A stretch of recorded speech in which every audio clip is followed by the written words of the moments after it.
Hello everyone, welcome to my channel Coaching Center. So నేను already April month ఒక current affairs start చేశాను. So April 1st నుంచి 10th వరకు జరిగిన current affairs ఏదైతే ఉందో దాని మీద నేను ఆల్రెడీ వీడియో చేశాను. ఆ వీడియో ఎవరైతే చూడలేదో నేను డిస్క్రిప్షన్లో పోస్ట్ చేస్తాను, ఆ వీడియో చూడండి.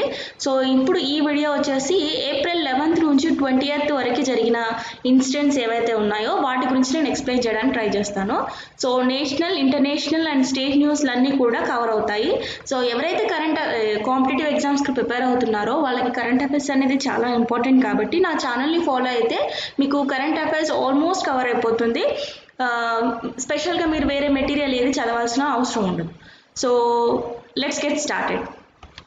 సో ఫస్ట్ ఇంటర్నేషనల్ న్యూస్ ఏవైతే ఉన్నాయో అవి కవర్ చేద్దాము, తర్వాత నేషనల్ అండ్ తర్వాత స్టేట్. సో ఇంటర్నేషనల్ న్యూస్కి వచ్చేసరికి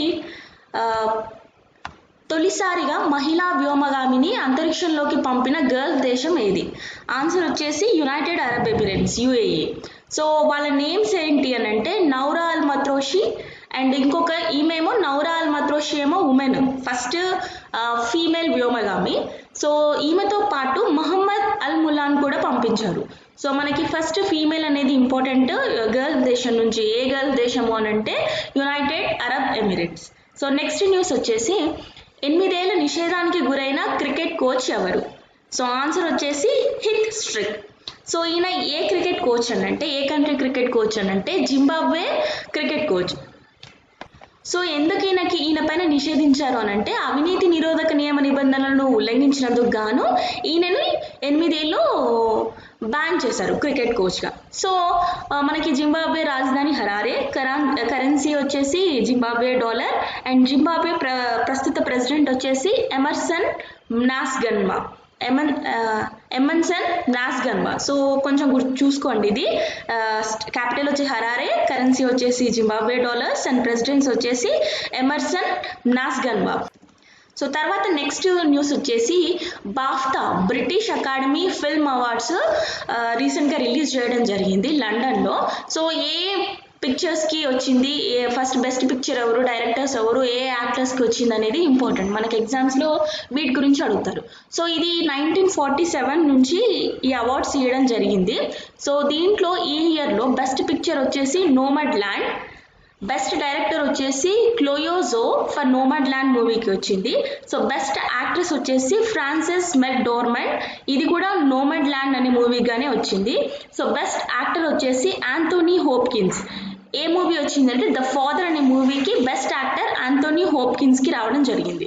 సో బెస్ట్ పిక్చర్ వచ్చేసి Nomadland and best director వచ్చేసి Chloe Zhao for Nomadland and best actress వచ్చేసి Frances మెక్డోర్మండ్ for Nomadland and best actor వచ్చేసి యాంటోనీ హోప్కిన్స్ ఫర్ ఫాదర్ మూవీకి. So next news వచ్చేసి రీసెంట్గా Kazakhstan, Uzbekistan రెండు స్టేట్లు కలిపి ఒక ఇంటర్నేషనల్ సెంటర్ని ఫామ్ చేయడం జరిగింది. సో ఎందుకు ఆ ఇంటర్నేషనల్ సెంటర్ అని అంటే ట్రేడ్ అండ్ ఎకనామిక్ కోఆపరేషన్ కోసం ఒక ఇంటర్నేషనల్ సెంటర్ని బిల్డ్ చేయాలని అనుకున్నారు. సో ఏంటి ఆ సెంటర్ ఏం పెట్టారు అని అంటే సెంట్రల్ ఏషియా అనే నేమ్ పెట్టారు. సో ఏంటి ఈ సెంట్రల్ ఏషియా అని అంటే it is to be constructed in the area 400 acres of land and it will have a capacity to accommodate 35,000 people and 5,000 trucks. అంటే ఆ 400 hectares of land లో ఎంత కెపాసిటీ ఉంది అని అంటే 35,000 పీపుల్ని అకామిడేట్ చేయొచ్చు అండ్ ఆల్సో 5,000 ట్రక్స్ని అక్కడ అకామిడేట్ చేయొచ్చు. సో ఏదన్నా కంట్రీ ఇష్యూస్ జరిగితే ఇది ఒక ట్రేడ్ కోఆపరేషన్, ఈ ఎకనామిక్ కోఆపరేషన్ ఏదైతే ఉందో సపోర్ట్ చేసుకుంటుంది. అంటే ఎలా అంటే ఇది ఒక industrial platform, largest trade and industrial platform ఇది అనమాట Kazakhstan and Uzbekistan. But already China and Russia, Kazakhstan ఈ మూడు కూడా largest trade partner to the Uzbekistan.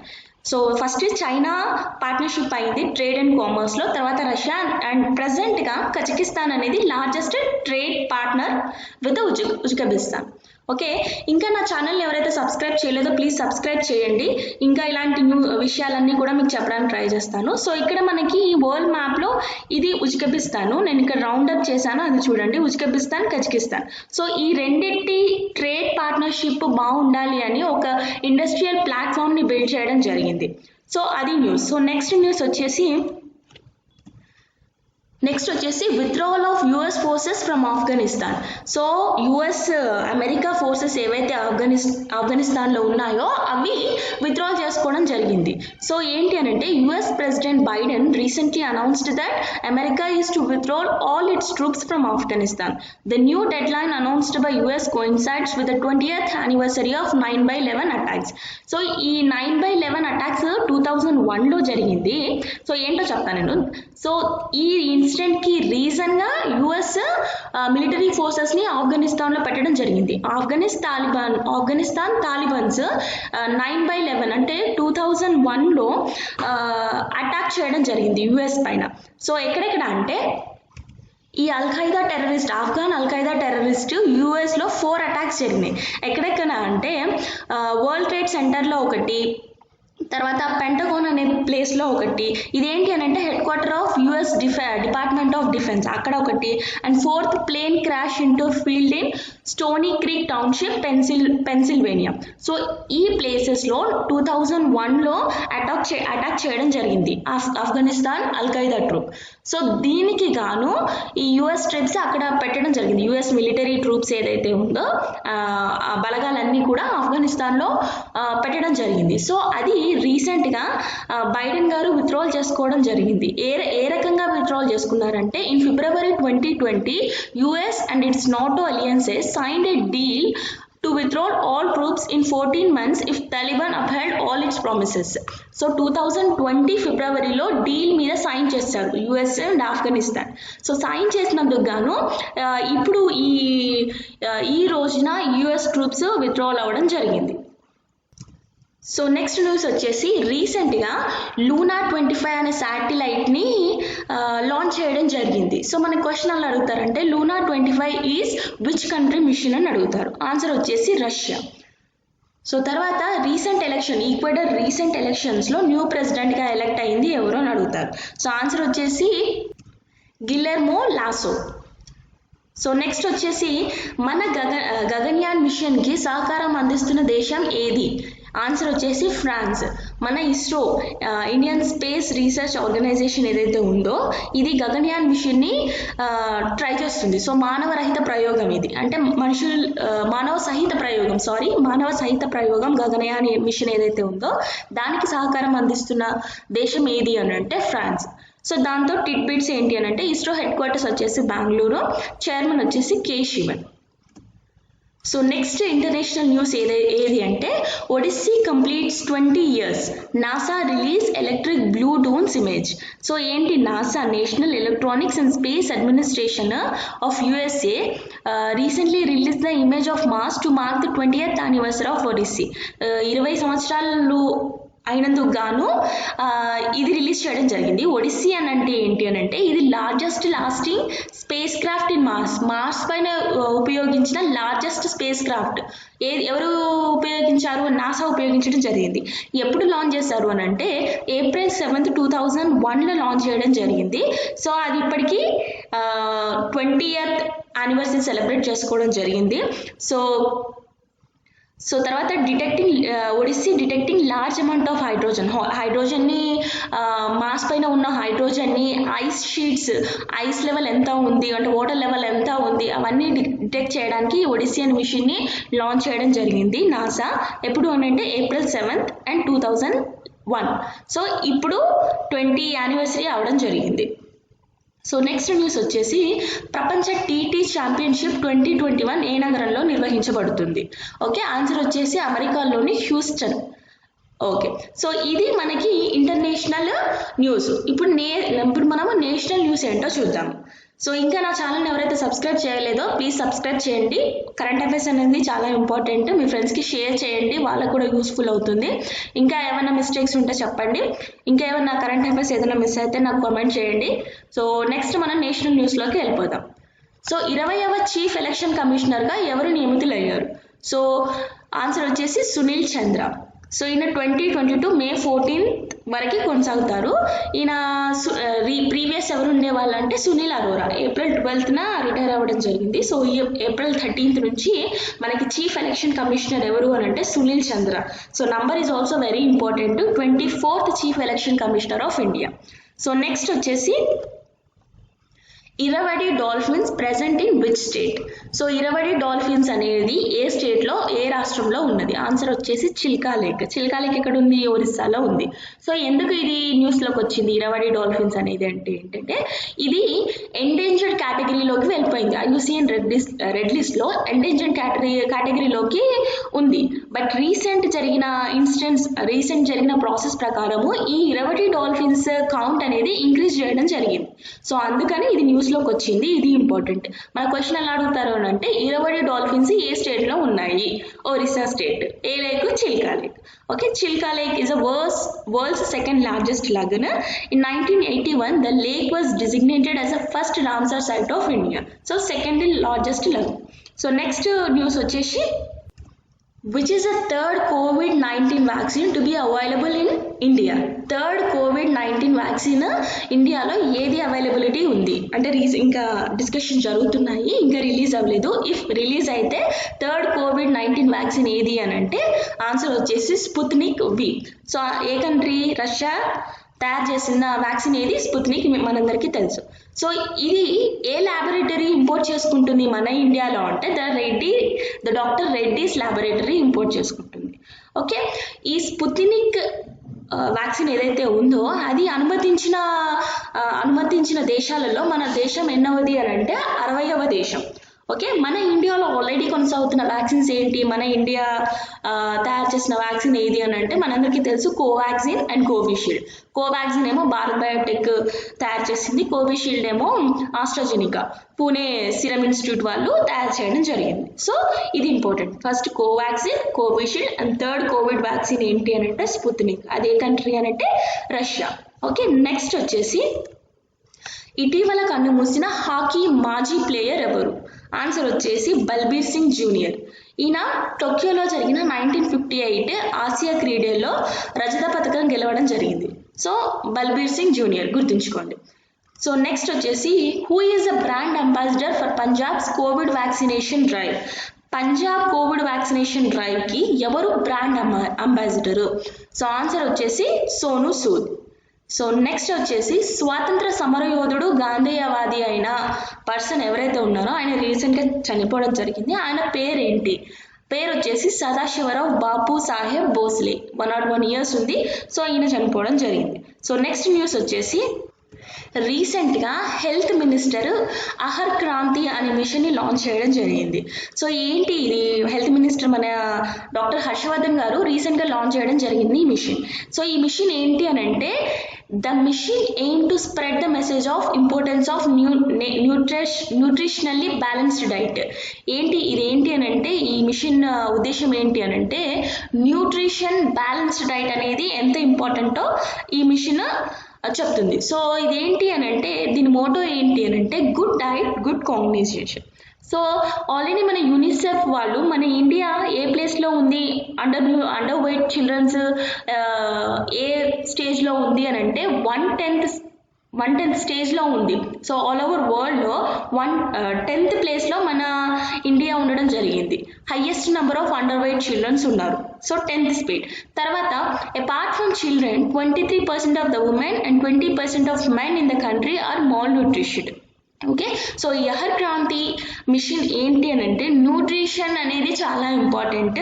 So ఈ మిషన్ ఒక మెయిన్ ఉద్దేశం కూడా ఏంటి అని అంటే లోకల్గా పండిన ఫ్రూట్స్ వెజిటబుల్స్ ఏవైతే ఉన్నాయో అవన్నిటిని యూజ్ చేసుకొని లోకల్ గవర్నమెంట్ ఏదైతే ఉందో అవన్నీ యూజ్ చేసుకొని పీపుల్ అందరికీ బ్యాలెన్స్డ్ డైట్ ఇవ్వడం, న్యూట్రిషన్తో కూడిన బ్యాలెన్స్డ్ డైట్ ఇవ్వడం అనేది ఈ మిషన్ యొక్క ఉద్దేశం. సో నెక్స్ట్ న్యూస్ వచ్చేసి కేంద్ర ఎన్నికల సంఘం మాజీ కమిషనర్ రీసెంట్గా ఎవరు చనిపోయారు? సో ఆన్సర్ వచ్చేసి కృష్ణమూర్తి. ఈయన 1999 సెప్టెంబర్ వరకు ఉన్నారు. సో కేంద్ర ఎన్నికల సంఘం కమిషనర్గా ఎంఎస్ గిల్గల్తో ఈయన పనిచేయడం జరిగింది. సో ఈయన రీసెంట్గా చనిపోవడం జరిగింది. సో నెక్స్ట్ న్యూస్ వచ్చేసి సాగులో సాంకేతికత వినియోగంపై ఏ సంస్థతో కేంద్రం ఒప్పందం చేసుకుంది?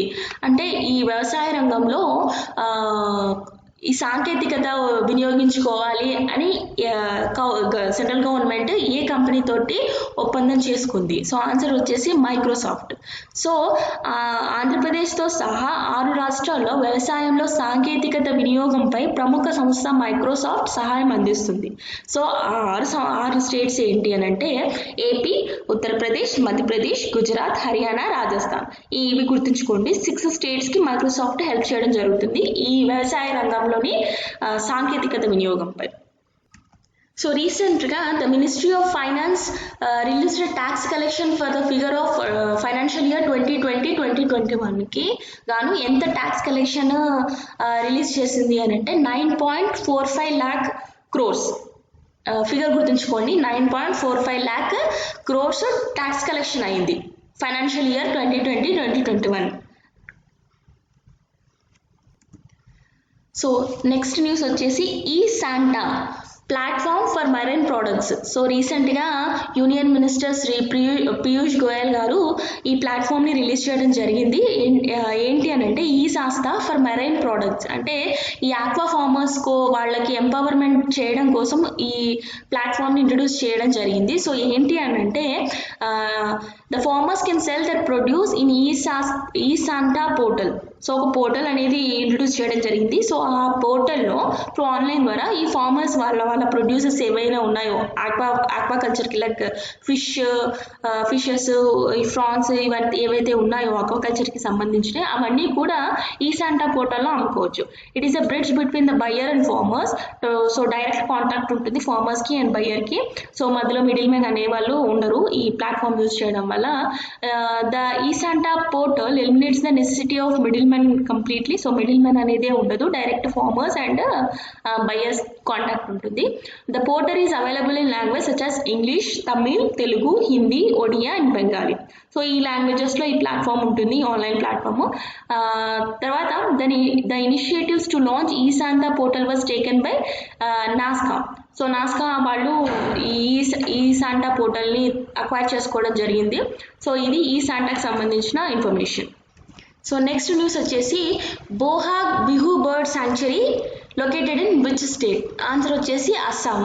సో ఇది ఎందుకు న్యూస్లో వచ్చింది అని అంటే రీసెంట్గా ఈ బోహాగ్ బిహు బర్డ్ శాంక్చురీ ఈ ట్రెడిషనల్ ఎథనిక్ ఫెస్టివల్ ఇది రీసెంట్గా జరిగింది. సో దీనికి ఇంకొక పేరు ఏంటి అని అంటే గ్జాట్ బిహు. సో ఇది ఏంటి అని అంటే అస్సామీస్ క్యాలెండర్. బొహాగ్ అంటే అస్సామీస్ క్యాలెండర్ అనమాట.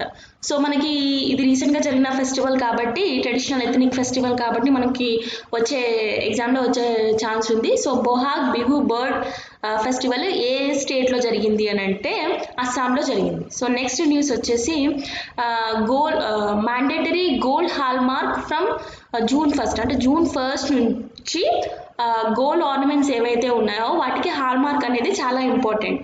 అంటే హాల్ మార్క్ అంటే ఏంటి అని అంటే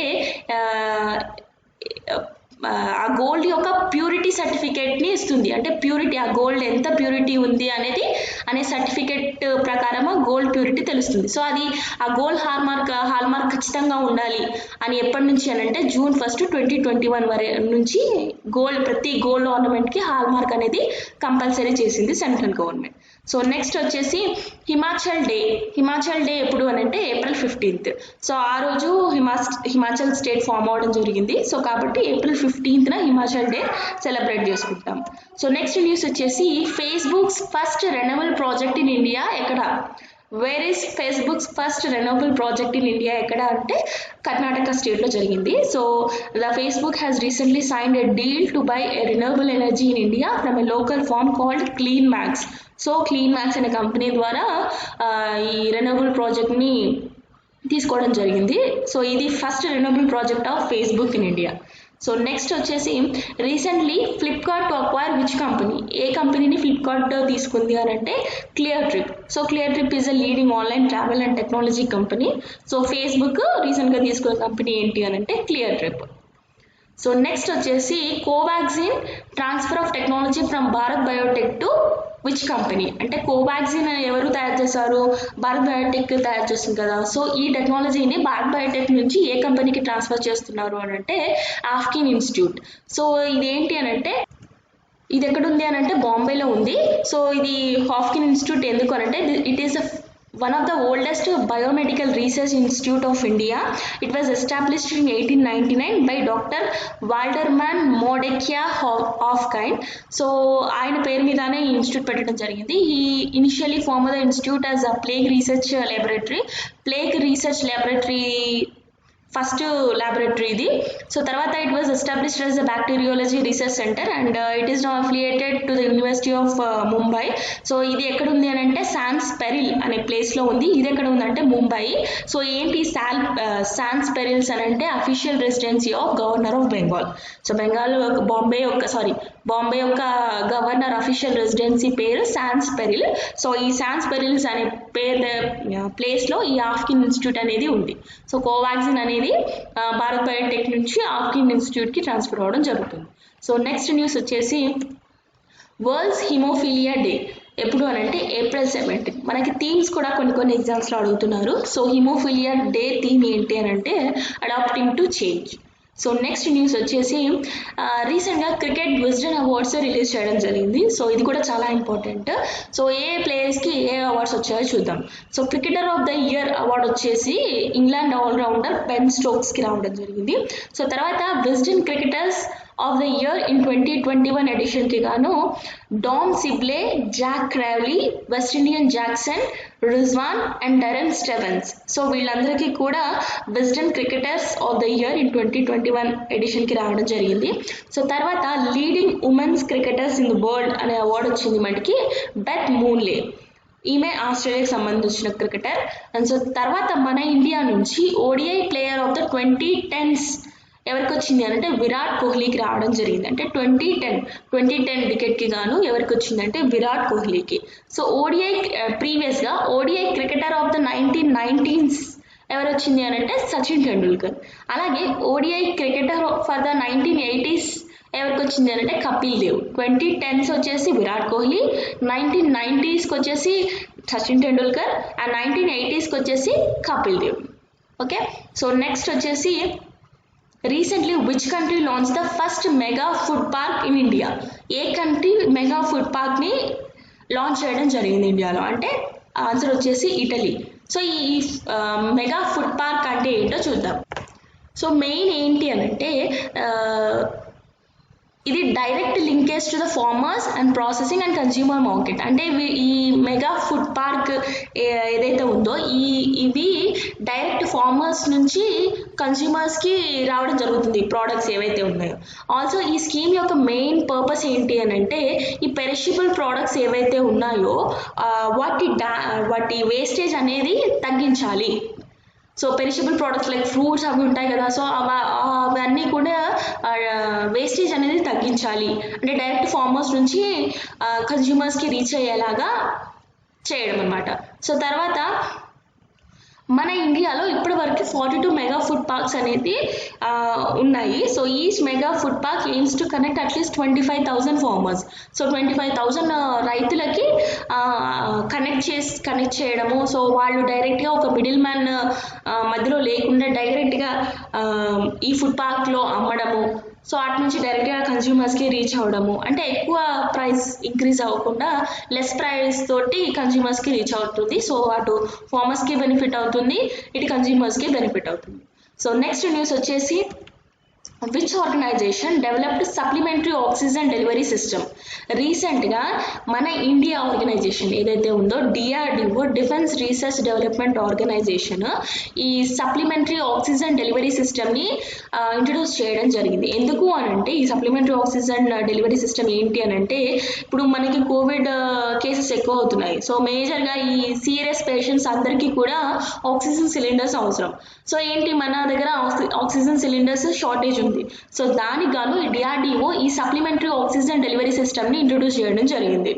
సో ఇది ఓన్లీ ఈ కోవిడ్ పేషెంట్స్కి మాత్రమే కాకుండా సోల్జర్స్ ఎవరైతే హై ఆల్టిట్యూడ్ ఏరియాలో ఉంటారో లైక్ హిమాలయాస్ ఆ ప్లేస్లో ఎవరైతే పోస్టింగ్ ఉంటుందో సోల్జర్స్కి, సో వాళ్ళకి కూడా ఈ ఆక్సిజన్ అక్కడ ఉండదు కాబట్టి వాళ్ళకి ఆక్సిజన్ సిలిండర్స్ అవసరం.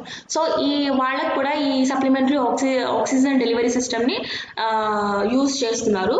సో ఇది మనకి అది ఇమేజ్.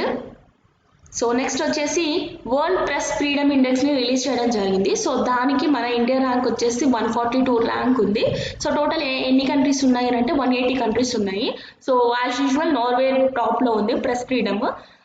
సో నెక్స్ట్ వచ్చేసి tourism and culture ministry inaugurated online exhibition on Ramayana in which state అంటే న్యూఢిల్లీలో. అంటే రామాయణ ఎపిక్ ఉంది కదా మనం రామాయణ.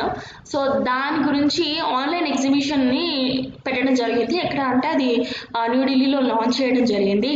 సో ఇక్కడ మనం ఈ ఎగ్జిబిషన్ రామాయణం గురించి కొన్ని ఇంపార్టెంట్ పాయింట్స్ చూద్దాము, అంటే ఎగ్జిబిషన్ గురించి. So in 2008 UNESCO declared Ramlila is intangible cultural heritage of humanity. So 2008లో యునెస్కో ఈ రామ్లీలా అనేది కల్చరల్ హెరిటేజ్గా అనౌన్స్ చేయడం జరిగింది. సో ఎక్కువగా ఈ రామ్లీలా ఫెస్టివల్ అంటే రామాయణానికి సంబంధించిన ఫెస్టివల్స్ ఎక్కడ జరుగుతుంది అంటే Varanasi, Ayodhya, Madhubani, Satna, Almora and major cities ఎక్కడ అంటే Uttarakhand, UP, Madhya Pradesh and Bihar. So ఈ Ramlila intangible cultural heritage 2008లో declare చేయడం జరిగింది యునెస్కో. సో ఇంకా దాంతోపాటు మనం ఇంకొన్ని cultural intangible heritage sites UNESCO ఏవి డిక్లేర్ చేసిందో చూడడం కూడా ఇంపార్టెంట్. సో ఏంటి అని అంటే బుద్ధిస్ట్ చాంటింగ్ ఒకటి by the Buddhist లమాస్ in Ladakh region. So తర్వాత నెక్స్ట్ చౌహా డాన్స్, ఇవన్నీ కూడా cultural heritage sites. చౌహా dance and third వచ్చేసి Kalbelia, a song and a dance form of Rajasthan. తర్వాత కుంభమేళాని అనౌన్స్ చేయడం జరిగింది. తర్వాత కొడియట్టం ఆఫ్ కేరళ, తర్వాత Mudiyett, a dance of Kerala, Navroz, Persian new year, Ramman festival Uttarakhand, Sankirtana and తర్వాత yoga, traditional copper and bronze utensil making. So ఇవన్నీ కూడా UNESCO intangible cultural heritage sites of India. So next మనం స్టేట్ న్యూస్ ఏంటో చూద్దాము. సో మన ఇంటర్నేషనల్ న్యూస్ అయిపోయింది, national news అయిపోయింది, ఇప్పుడు స్టేట్ న్యూస్ ఏంటో చూద్దాం. సో రీసెంట్గా AP government Jagananna Vidya దీవెనని first instalment release చేయడం జరిగింది. సో ఎంత అమౌంట్ రిలీజ్ చేశారంటే 672 crores రిలీజ్ చేయడం జరిగింది ఫస్ట్ ఇన్స్టాల్మెంట్ లాగా. సో ఏంటి అని అంటే ఈ స్కీమ్ ఒక ఉద్దేశం ఏంటి అని అంటే ఇది హయ్యర్ స్టడీస్కి ఎవరైతే ఉన్నారో అబౌ 10th తర్వాత అబౌ చదువుకునే వాళ్ళు ఎవరైతే ఉన్నారో అంటే హయ్యర్ స్టడీస్కి ఈ జగనన్న విద్యా దీవెన స్కీమ్ యూజ్ అవుతుంది. ఎవరైతే ఫీ పే చేయలేని స్టూడెంట్స్ ఎవరైతే ఉన్నారో వాళ్ళకి డైరెక్ట్, ఇంతకుముందుకేమో డైరెక్ట్ కాలేజ్కి పంపించేది అమౌంట్, బట్ ఇప్పుడు స్టూడెంట్ యొక్క మదర్ అకౌంట్కి పంపిస్తున్నారు. సో దీనివల్ల 14 lakh స్టూడెంట్స్ బెనిఫిట్ అవ్వడం జరుగుతుంది. ఓకే, సో ఈ స్కీమ్కి ఎలిజిబుల్ ఎవరు అని అంటే చూద్దాం ఎలిజిబిలిటీ ఏముంది దీనికి అని అంటే వీళ్ళు ఈ స్టూడెంట్స్ ఎవరైతే ఉన్నారో వాళ్ళు schedule caste and schedule tribes, backward classes, minorities, Kapus, economically backward classes eligible అవుతారు. సో వీళ్ళ యాన్యువల్ ఇన్కమ్ వచ్చేసి ఫ్యామిలీ యాన్యువల్ ఇన్కమ్ వచ్చేసి less than 2.5 lakh ఉన్న వాళ్ళు ఈ స్కీమ్స్కి eligible. And also those with 10 acres of wetland, 25 acres of dry lands also eligible. అంటే 10 acres wetland, 25 acres dry land ఉన్న వాళ్ళు కూడా ఎలిజిబులే. సో వీటితో పాటు ఈ శానిటేషన్ వర్కర్స్ ఎవరైతే ఉన్నారో వాళ్ళు, అండ్ ఆల్సో ఈ ట్యాక్సీ, ఆటో, ట్రాక్టర్ ఇవి నడిపిస్తున్న డ్రైవర్స్ కూడా ఈ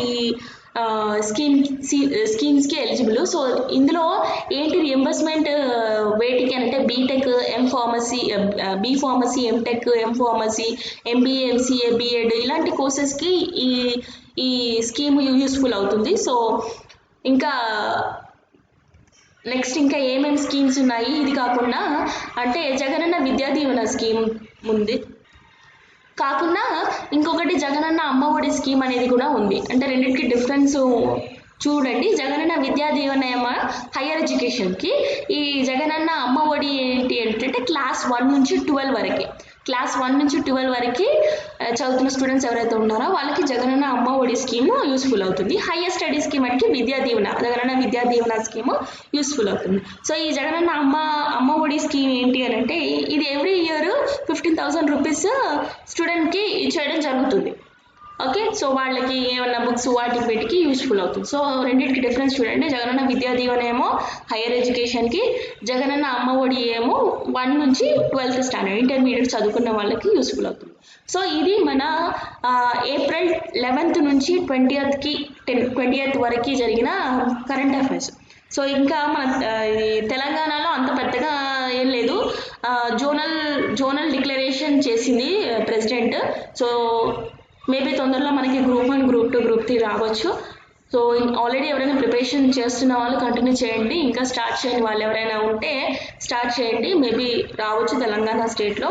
అండ్ ఆల్సో ఏపీ స్టేట్లో కూడా ఏపీ క్యాలెండర్ అనౌన్స్ చేస్తా అన్నారు ఉగాదికి, బట్ చేయలేదు. మేబీ 20 తర్వాత చేస్తారేమో, 2022 తర్వాత చేస్తారు కావచ్చు. సో నేను ఆ ఇన్ఫర్మేషన్ కూడా ఇస్తాను ఏమైనా రిలీజ్ చేస్తే. సో కరెంట్ అఫైర్స్ అనేది చాలా చాలా ఇంపార్టెంట్. ఎవరైతే ప్రిపేర్ అవుతున్నారో కాంపిటేటివ్ ఎగ్జామ్స్కి, ఏపీ స్టేట్కి కానీ, తెలంగాణ స్టేట్కి కానీ, లేదా సెంట్రల్ ఎగ్జామ్స్కి కానీ, సో కరెంట్ అఫైర్స్ అనేది చాలా ఇంపార్టెంట్. ఇంకా నా ఛానల్ ఎవరైతే సబ్స్క్రైబ్ చేయలేదో సబ్స్క్రైబ్ చేయండి ప్లీజ్. ఈ వీడియోస్ని మీ ఫ్రెండ్స్కి షేర్ చేయండి. మనకి సబ్స్క్రిప్షన్స్ కూడా చాలా తక్కువ ఉన్నాయి. సో నాకు కొంచెం మోటివేషన్ ఉంటుంది కదా, ఎక్కువ సబ్స్క్రైబ్స్ అయితే, ఎక్కువ వ్యూస్ పెరిగితే. సో మీ ఫ్రెండ్స్కి షేర్ చేయండి. సో తర్వాత ఇంకా ఏమైనా నోటిఫికేషన్స్ వస్తే దాని గురించి కూడా నేను ఎక్స్ప్లెయిన్ చేస్తాను. ఇంకా ఏదైనా కరెంట్ అఫైర్స్, ఇంకా ఏదైనా న్యూస్ మిస్ అయితే నాకు కమెంట్ చేయండి. సో అది కూడా కవర్ చేస్తాను. Thank you so much for watching. Good luck.